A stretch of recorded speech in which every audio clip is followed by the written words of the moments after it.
G'day guys, Marcus searching for adventure. Welcome back to another video. And as you can see, I've got a pretty big grin on my face. Finally, it is here, my new Great Aussie Caravan. If you have been following the channel, you may have seen some of the footage of as it was being built down there in Melbourne. But in this episode, I'm going to do a complete walk around the whole exterior of the caravan and obviously inside as well. And look, I am going to try and keep it as concise as I can, but it's just got so many features that is going to be a bit of a hard task. So I'll try and keep it moving along fairly quickly if I can. But anyway, let's get straight into it.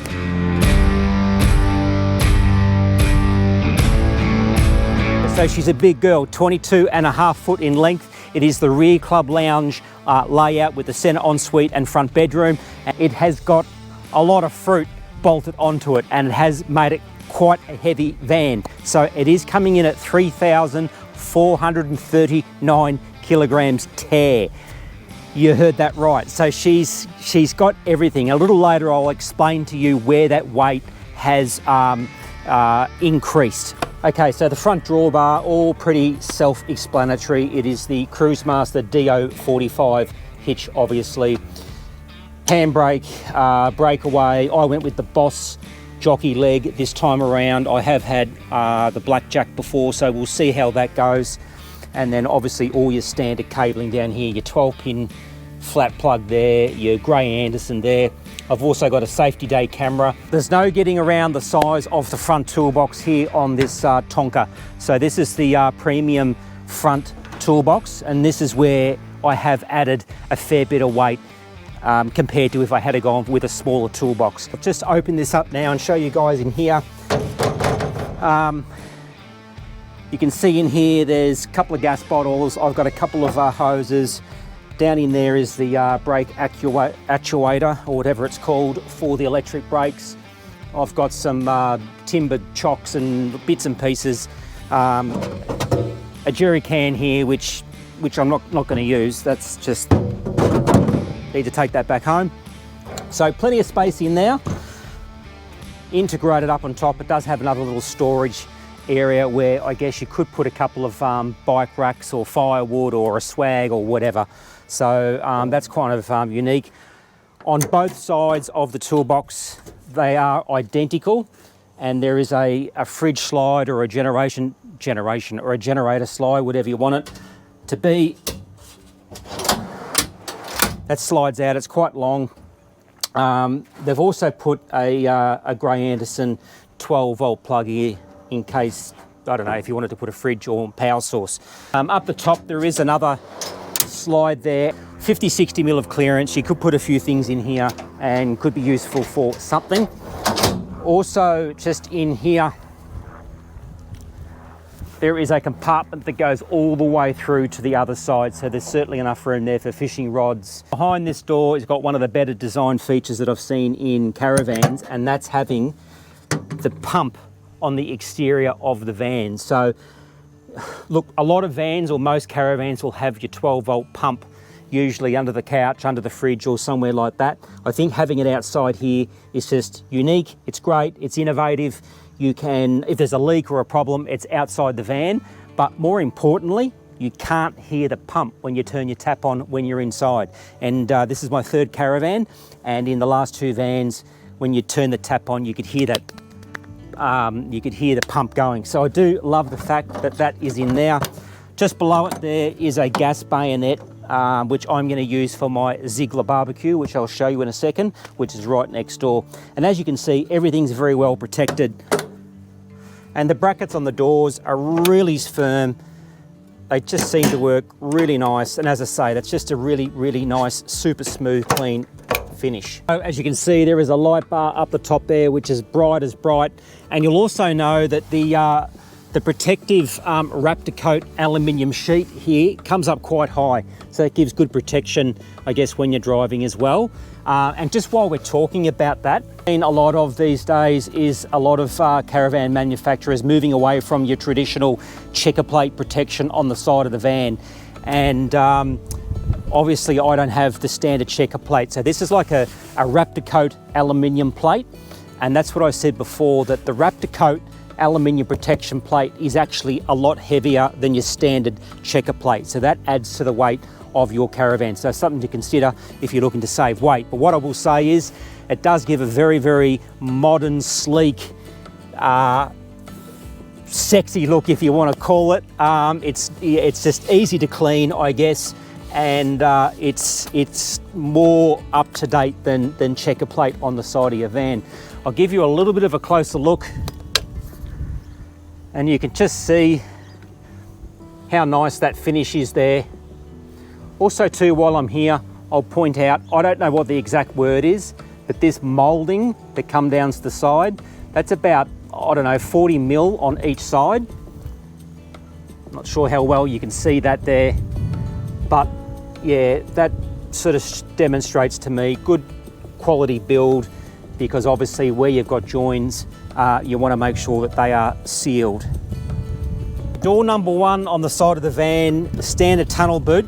However, I got the guys at Great Aussie to put in a slide out tray because I wanted to put my barbecue in here. So I've got a Ziggy barbecue, and it's something to consider if you are going to put a barbecue in a van, that it will fit, and the Weber will not fit in this space here. So I need to get that set up, need to get that, you know, I'll get that fastened down, but you can see in there, that's the tunnel boot. They've also got the aluminium Raptor coat on the bottom of the floor. So got 240, 12 volt, and this little button here is a great little feature. That's activating is the Caravan 12 volt dust reduction system, which is inside. I'll show you later. My last Caravan didn't have that, and you'd have to go inside and switch it on inside the van. But here, if you're on a dusty road and you want to put your Caravan on, simple, put the switch on. It's just those little things for me that make all the difference. They're just the little 1%ers that it all adds up. And up one of the windows up there to get some breeze coming through. This one I've kept closed to show you guys just how sleek these windows are. Now, to be honest, I'm not sure of the brand of these windows, but they are completely flat. So, and then the other feature that these windows have is that they're tinted, so you really can't see in. Even if you've got your blinds up, you can't see in. So I really love that. It's sleek, it's clean, it's modern, and very well built. Exterior lights here on the awning side, one up the top there, and there's also another one here above the door. They're both obviously white and the amber bug light. Moving along, I've got the sun boring down and it is pretty windy, so bear with me. Not sure how the audio's going. Door number 2 here on the awning side is your picnic table. And one of the unique features of the picnic table here is, of course, it has a little pantry of sorts in here. So it gives you the opportunity to, you know, throw in some condiments or bug spray or whatever. Obviously in here, there is 12 volt, 240. You can put a TV out here on that bracket, but I think that's a good use of space. Okay, door number 3, and this is where the Cruise Master airbag system is located. This here is Cruise Master's BCS, which stands for Body Control System, and it just makes things even easier again. So with the previous versions, it was easy. You had the key fob, you would lower your airbag up and down until your bubble was even. This one here goes one step further. I'm not going to go into full detail on the system here right now, but just a couple of the features of it is the fact that you can actually just push a button and do your east to west leveling. So it's a matter of pushing a button. The system, I don't quite understand it, but it has some technical stuff underneath the van to know where your horizon leveling is at. So that's pretty unique.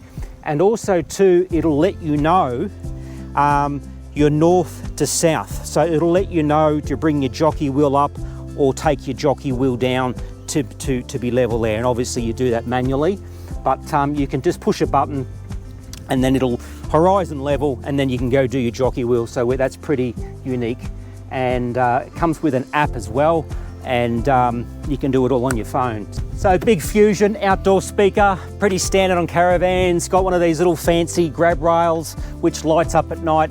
That's a kitchen, a window into my kitchen there. Awning is a Carefree brand. I've never heard of it, but I have pulled it out and used it, and it just works like any other brand, whether it's Aussie Traveller or whatever. I haven't got it out at the moment because it's blowing about 200 kilometres an hour. You will notice it is quite high off the ground, so there's 2 steps, and you really do need this third portable step. It is pretty high, and that's because it sits on a truss chassis.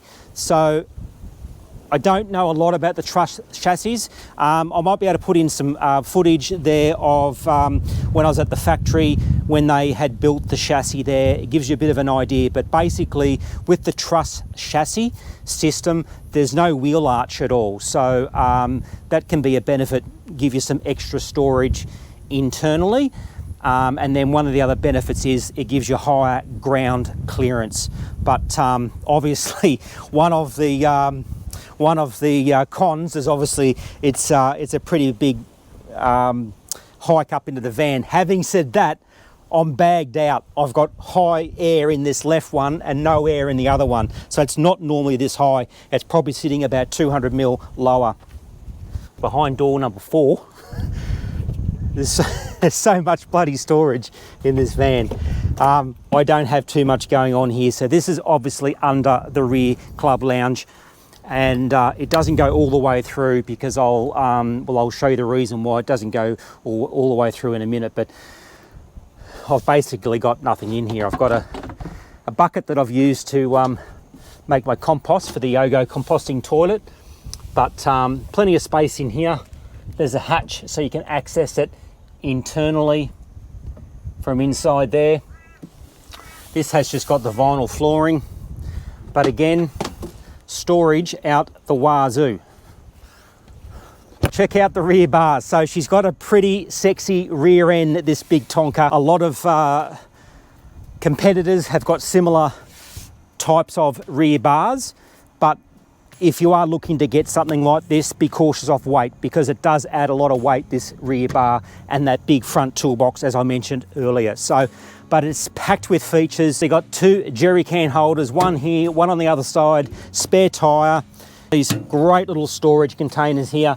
That in there would be 500 deep, you know, and 300-400 wide. So plenty of storage. Firebox here. I'm at a hip camp, so I got a wheelbarrow of firewood, and I'm going to stay the night, to be honest, and after this video and enjoy that. But anyway, it's got another drawer in the back here which slides out. It's probably 200 deep and it's probably about 800 wide, so it's certainly a good drawer to put in maybe wet items or those sorts of things. But again, I have nothing in there. Up the back of the van, it has got a safety Dave. It's got a light, another jerry can holder, which at the moment I've just got my sullage hose in there. So as I said, it's all brand new. This is my first shakedown trip.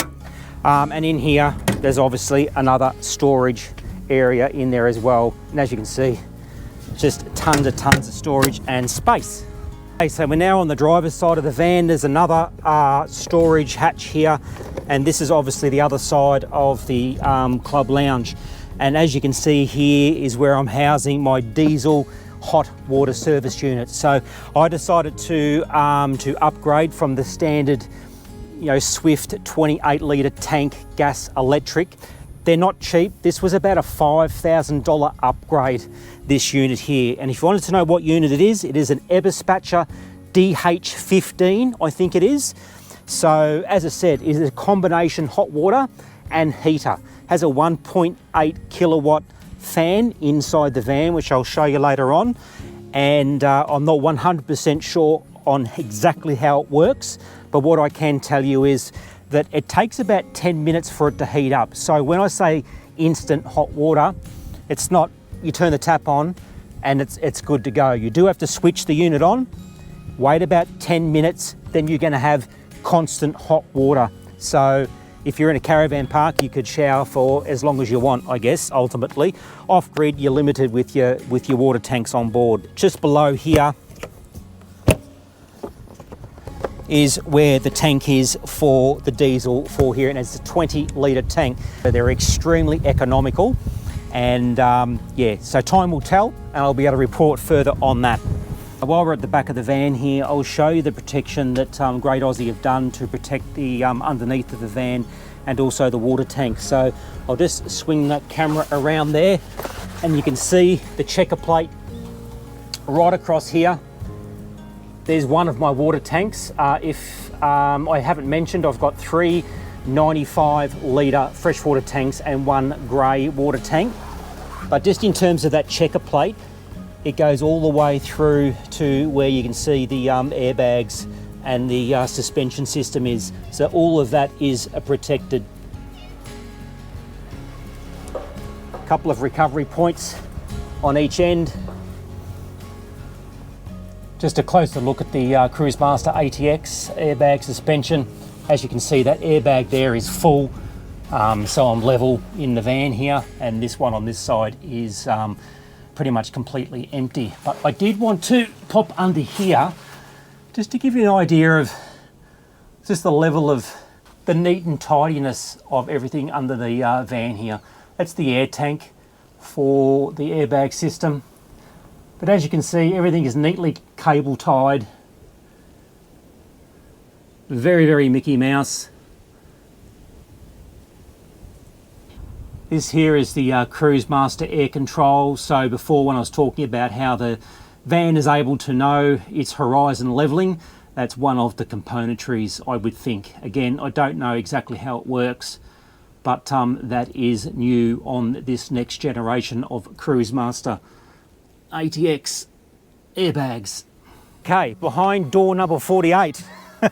It's where I've decided to put all of my electrics, so all the 12 volt goodies. So I won't go into full detail because the video will go too bloody long. But basically I have 600 amps of Arizon batteries, and I have a 3000 watt Victron inverter, which also has a 120 amp AC charger. If you're plugged in at a caravan park or whatever, it'll put in 120 amps.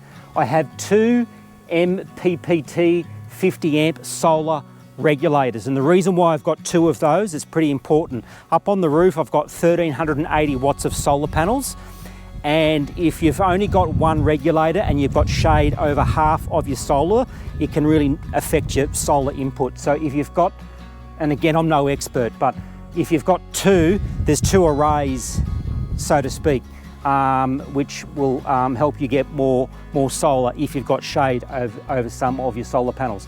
That's the DC to DC charger for the car. It's a 50 amp through the alternator.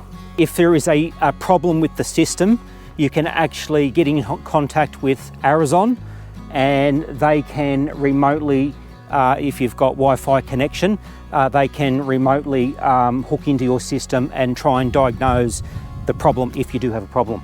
Couple of fans up the top there to keep it cool. Obviously all your fuses, bits and pieces. There is a filter on the back here as well. But as you can see, a pretty neat and tidy job, and pretty happy with that. In terms of where the batteries are located, they are here on the chassis rail. As I said, 2 300 amp Arizon batteries. See 2 pass-throughs. Now I'm not sure if this is standard for Tonka, but Great Aussie had put I think they're an RJ45 connector, and that's Starlink ready for your Starlink. But I've got a Starlink Mini, so that was no good to me, but it's still there, and that runs up to the cupboard upstairs. If you have got a Generation 2 Starlink, you can just plug your aerial in there. I've got the Starlink Mini 12 volt, so I actually bought this myself and gave it to Great Aussie. They fitted this, and I've just got to put my aerial in there, and it's already hooked to a 12 volt source with a voltage booster, so everything works fine for the Starlink Mini. Little vent down there would be for the OGO composting toilet. Down here I've got my water outlet.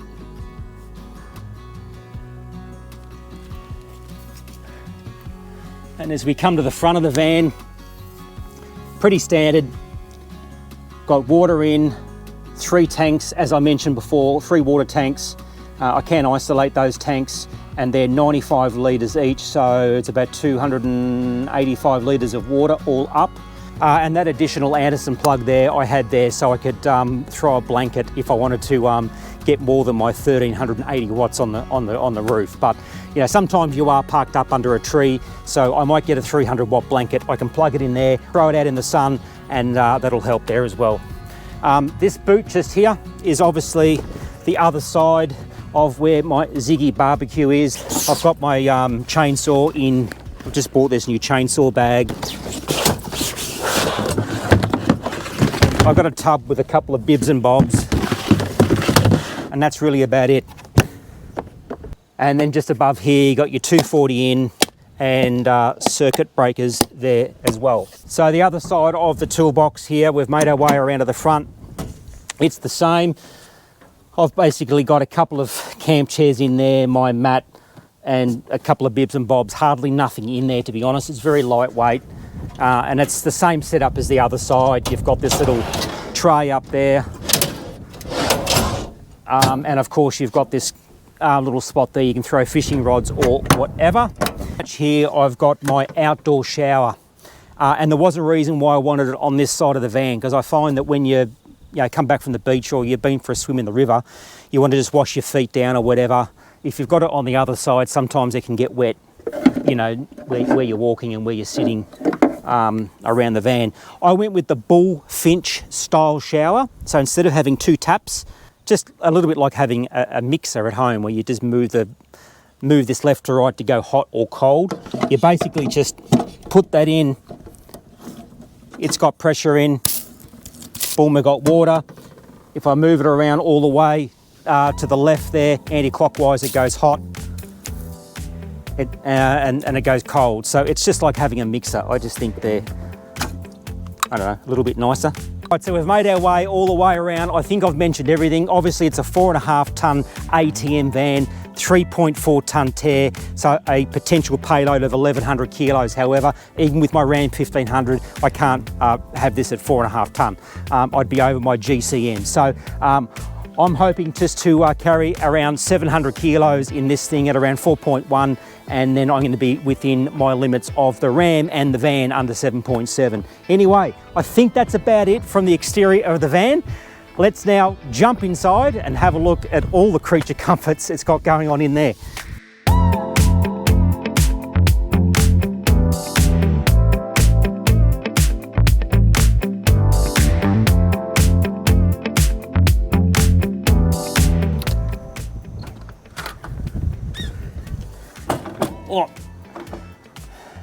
So here I am inside in the rear club lounge. Now, when I first saw this layout, I was sold straight away because of the amount of space that you've got in this rear section, and also too, it really does separate, you know, the bedroom from the living, and you've got the extra space between the 2 benches here in the kitchen, which I'll show you in a sec. But as you can see, like all caravans, table moves around, plenty of overhead cupboards. I've got everything that I would need here for myself in this van. So I did get the option and have got the cushion.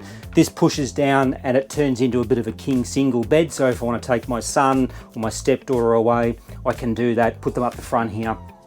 But as you can see, it's pretty relaxing area. I just love the rear club lounge layout. Here's my Stone Hill View swag bag. That bag, if you want one, you can get them in Bright in Victoria. I love it.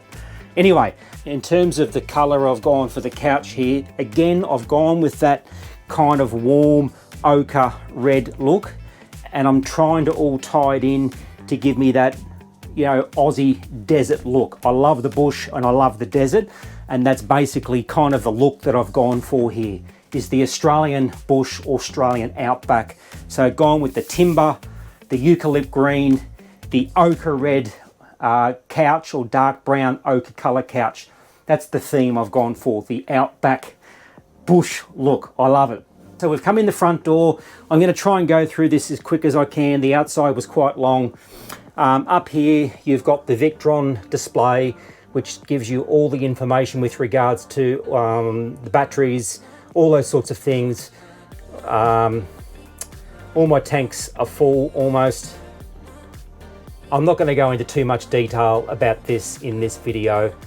I might do a separate video on that. My battery's pretty much 100% there, but it tells me what I've got coming in and going out, which is all fairly standard, and most of you guys would sort of understand that.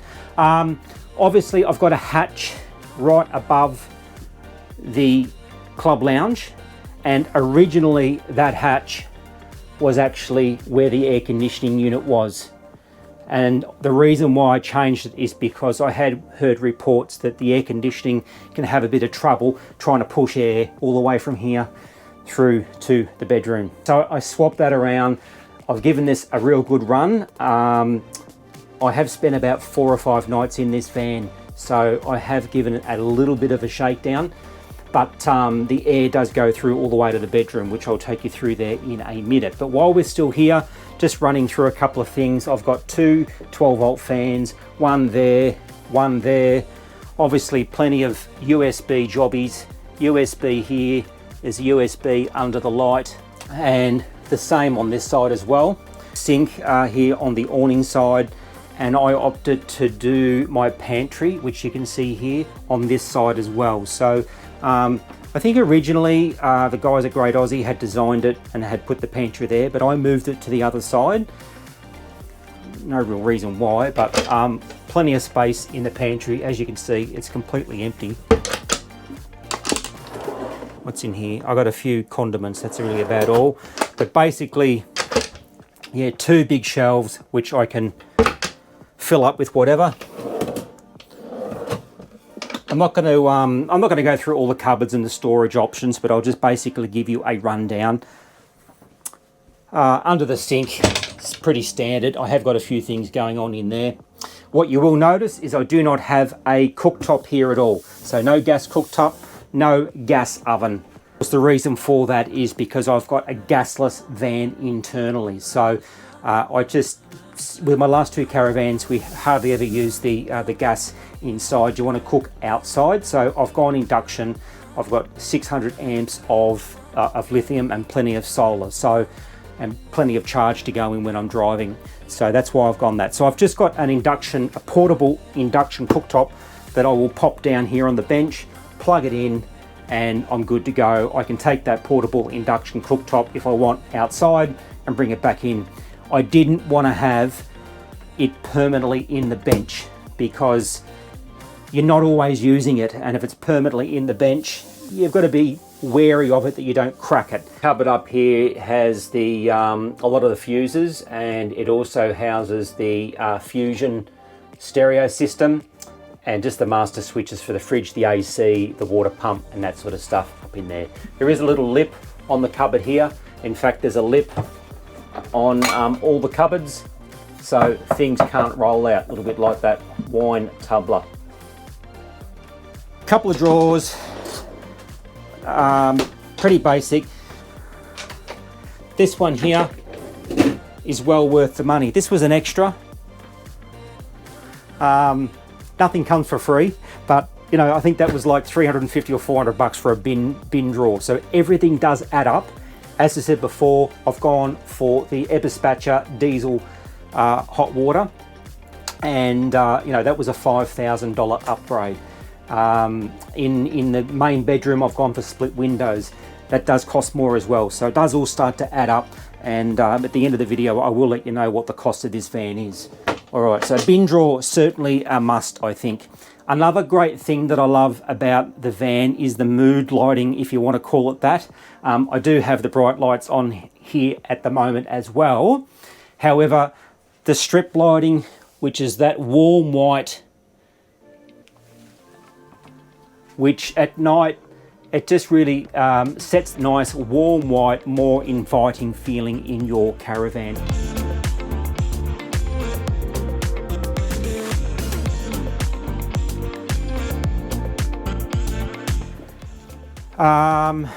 There is storage under here. As I said, from outside, I can access the storage that is under there as well.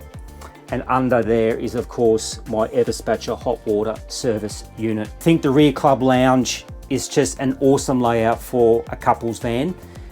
That you've got this space here, there's a real designated sort of kitchen slash living zone. Got a second TV bracket here. I can put a TV up here as well and use this as a bit of a living zone, and you can shut off the bedroom zone if you've got someone else up there. But in terms of the kitchen space, in some of the more traditional couples vans, the space between the table and the kitchen is pretty narrow.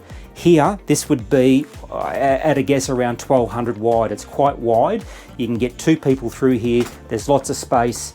You've got the 2 benches.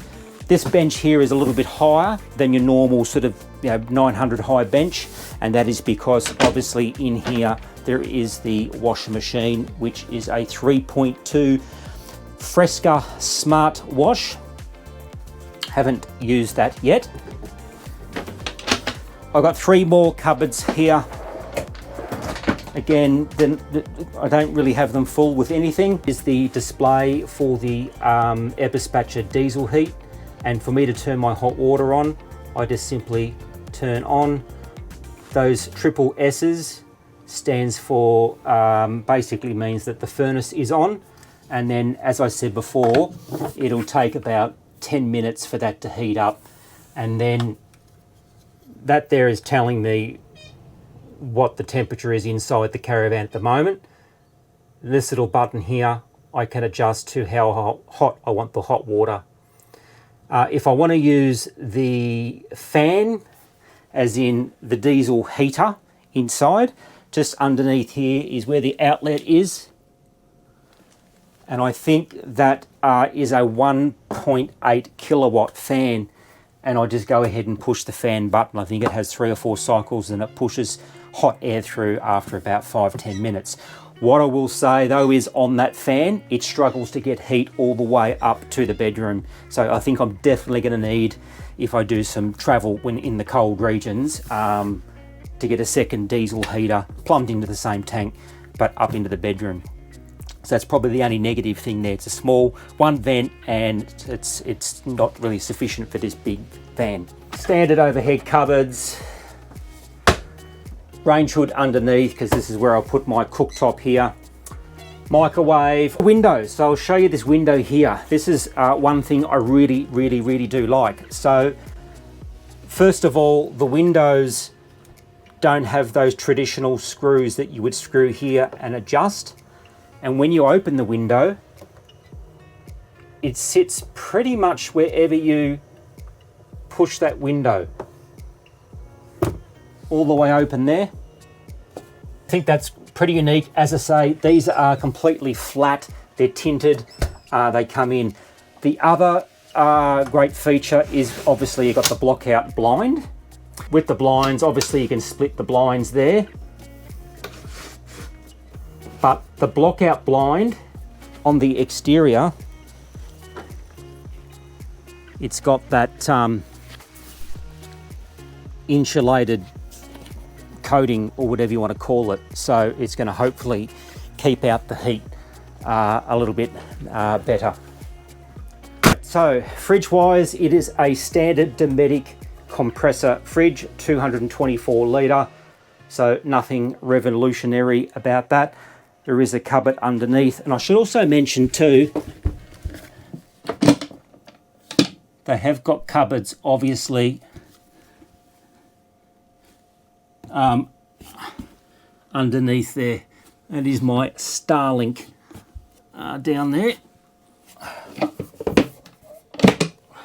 And on this side as well. So just in the center ensuite here, tons of storage, gold pack, obviously white sink, a lot of space around the sink, overhead storage, big mirror, additional lighting, and I've got a window in here as well, and also a fan and a hatch if I want to open that up, so plenty of light. Gold pack, gold towel rail, toilet roll holder, and as I mentioned, I've got the Ogo composting toilet. So I'm not going to go into too much detail about the toilet yet. I have spent about 4 or 5 nights in the van, I think, as I mentioned before, and it's working a treat. Doesn't stink, and I think it's awesome. So anyway, happy with that. Plenty of space in here. I wanted about 1200 millimeters from here to here. So that gives you an idea of just how much space. There's just plenty of room for me to come into here and do what I need to do. I went with the full mirror, as you can see, and I think that's probably a winner for the ladies, albeit when you're sitting on the toilet, you can see yourself sitting here as well. So yeah, it's a win-win. So inside here obviously is the shower. It is a standard shower, plenty of space.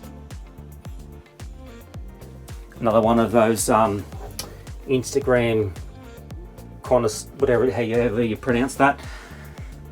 Obviously hatch up here, fan, light, standard shower, and your latch over there when you're traveling. So looking back from the back of the bed here at the bedroom, just gives you an idea of that real separate living space. Coming through to the bedroom, and there is tons of space in here. One of the biggest things that I wanted to ensure on this van, that's why it is a 22'6", I wanted to have at least 450 mil at the end of the bed here to this wall. So that there was pretty important for me. I didn't want to be crowded because some vans are a bit tight on getting around the bed. So I've got about an extra 150 mil here than you would normally have. So there's about 450 space. Anyway, as you come in, as you can see, plenty of space to get around the bed. But one of the great features is I have a built-in TV that I don't have to take off the wall, which is just awesome. And you'll find that in a lot of rear club lounge layouts, this isn't here and the TV's here. And people are coming around and nearly hitting their head on the TV that's here. Having this TV built in is pretty unique. Now, it's not a complete 100%, as in it's actually still on a bracket, but it's a reinforced bracket, so I can leave it on. And I did that if I wanted to swivel it around to get a better view, but I've realized it doesn't matter where you are, you can see the TV. Anyway, so that's a really, really, really good feature. Cupboards underneath. How's that for storage? Unbelievable. So standard like most vans, I've gone for the shelving. I don't have any hanging rail.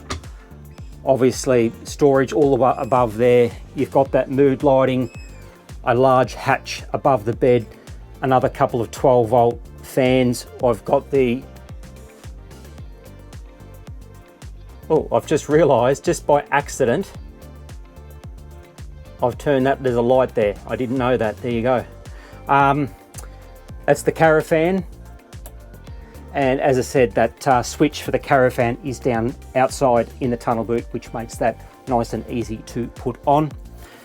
Other side is identical, and of course I've gone with the split windows. I love the split windows. When you're at camp, it just gives you that privacy and security that that's closed, and you've got the top one open. And out this one here, you can see the beautiful view as the sun is setting at this beautiful hip camp that I am at doing this review. So I love the split windows. Obviously down in here, there's a couple of lights with USBs. Down in the hidey hole, there's 240 and 12 volt as well. On each side of the bed, all fairly standard. Big, deep, long drawers. Here is the second sliding door. So it gives you that sort of double bit of privacy. As I say, there's about 450 mil here. You can close that door as well. It's got little latches on here. I just wanted to finish up the video, guys, and run through a couple of additional points that I forgot to mention during the walk around. And I'm not sure if I mentioned the air conditioning unit. So it's a Dometic FreshJet system, pretty good reputation, good warranty, and one of the best on the market. And I've tested all that out. It heats really well and cools very well as well. The other item there that I don't think I mentioned was the fact that I don't have any TV aerial on top of the roof of the van or any TV outlets in the van. That was my choice. That was to give myself a little bit of extra real estate up on the roof, but also too, I don't really watch any commercial TV. I watch a lot of streaming services, as in Netflix and YouTube and ABC iView. And just to finish up talking about the weight, so as I said, it came in at 3,439 kilograms. That is a heavy van. It's a 22'6" rear Club Lounge with all the fruit and all the extras. And I did, you know, being me, I started adding up all these additional things. And one of them was obviously the Eberspacher diesel hot water service / heater combo unit, which is underneath my bum at the moment. The rear bar on the end does add a lot of weight to your van. So the front toolbox, it is the large premium toolbox. I could have gone a smaller toolbox. That would have reduced that 3.4 ton tear as well. So just if I had gone a simpler rear bar, a smaller toolbox, I'm probably in front 150, 200 kilos added at a simple guess, and I would have been probably where I would have liked to have been at. Well, there you have it, guys. I hope you enjoyed the walk around video here of my Great Aussie Caravan 22.5 foot Tonka. It certainly is a bit of a Tonka. If you've got any questions, let us know in the comments and I'll get back to you. Alternatively, reach out to Great Aussie Caravans. They've got about 7 or 8 dealerships around the country. If you did enjoy the video and it's something you do like, give us a thumbs up, hit subscribe if you haven't already, and we'll see you guys in the next video. Cheers. In the depths of silence, where echoes remain, you were the sunrise and I was the rain. A collision of souls, opposing in flight. I was the darkness, you yearned for the light.